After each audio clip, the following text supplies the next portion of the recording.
Assalamualaikum warahmatullahi wabarakatuh. Kami dari kelompok 2 akan mempresentasikan tentang perlindungan konsumen di e-commerce dalam konsep hukum.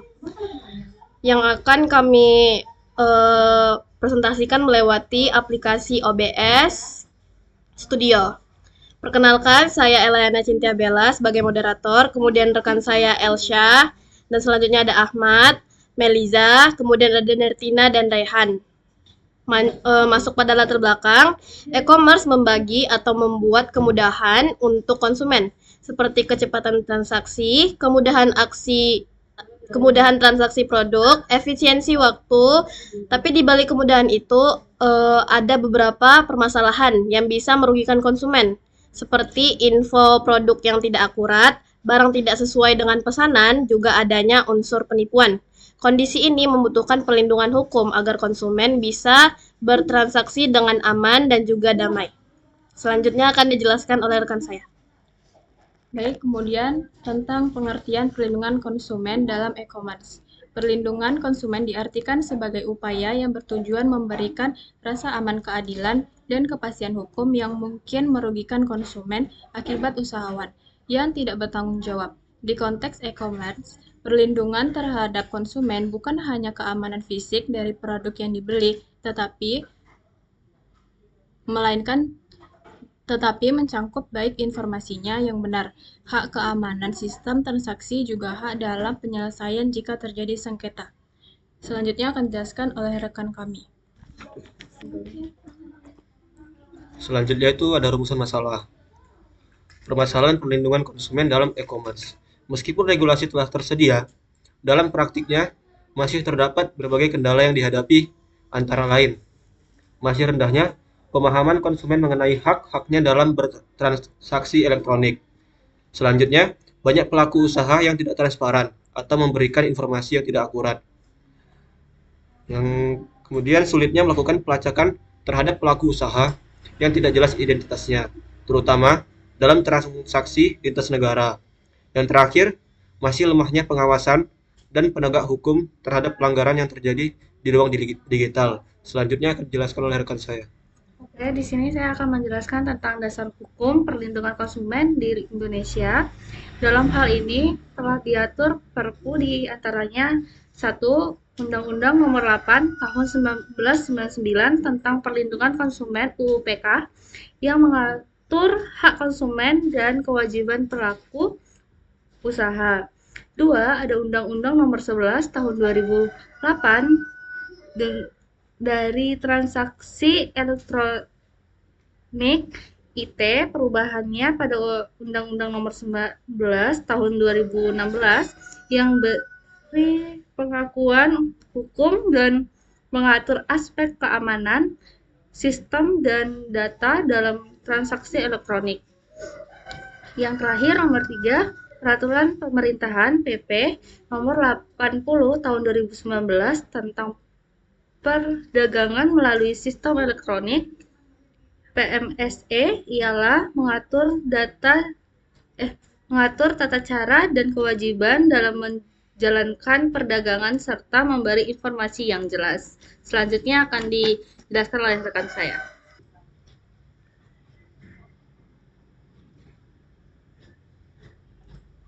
Di sini saya akan menjelaskan tentang hak dan kewajiban konsumen. 1.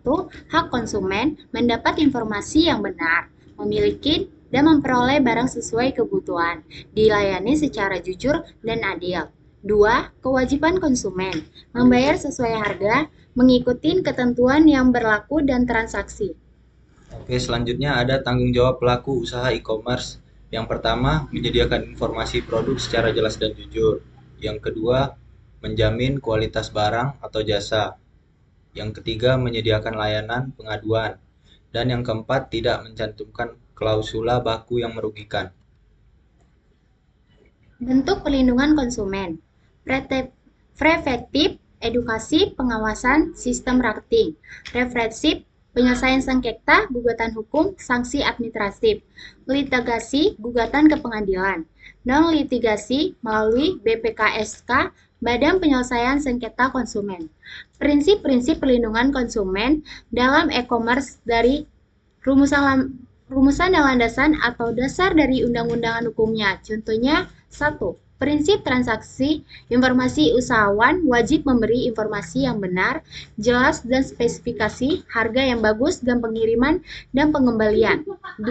Prinsip keamanan transaksi konsumen harus dijamin keamanannya dalam proses pembayaran dan perlindungan data pribadi.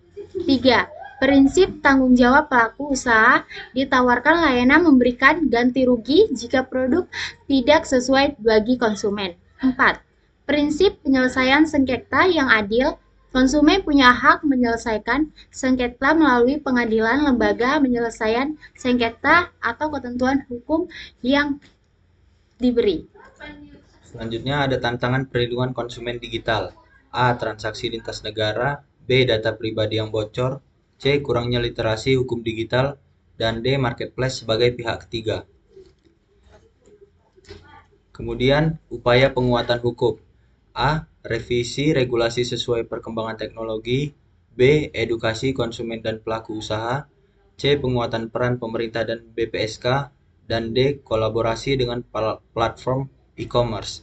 Solusi dan upaya perlindungan yang efektif untuk mengatasi permasalahan tersebut diperlukan beberapa upaya strategis, di antaranya yang pertama, meningkatkan edukasi dan literasi digital bagi masyarakat agar konsumen memahami hak-haknya serta cara bertransaksi yang aman.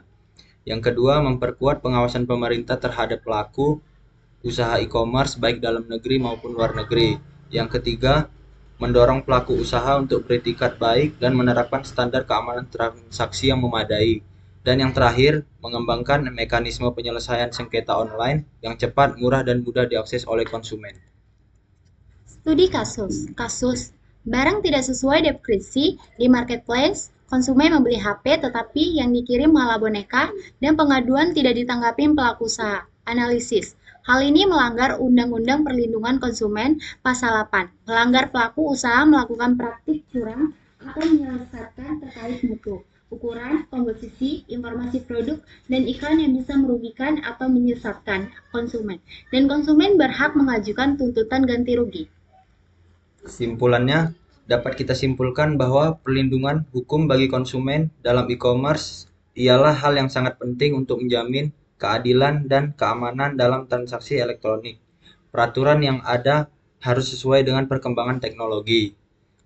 Dengan seluruh pihak, baik pemerintah, pelaku usaha, konsumen harus bekerja sama menciptakan ekosistem e-commerce yang sehat, transparan, dan bertanggung jawab. Perlindungan konsumen di e-commerce penting untuk menciptakan transaksi yang adil dan aman. Hukum Indonesia sudah mengatur, namun butuh penguatan implementasi dan edukasi. Kolaborasi antara pemerintah, pelaku usaha, dan masyarakat sangat penting. Oke, itulah cara kami mempresentasikan e-commerce dalam aplikasi OBS Studio. Sekian, jika ada kesalahan mohon dimaafkan. Terima kasih. Assalamualaikum warahmatullahi wabarakatuh. Dadah. Terima kasih.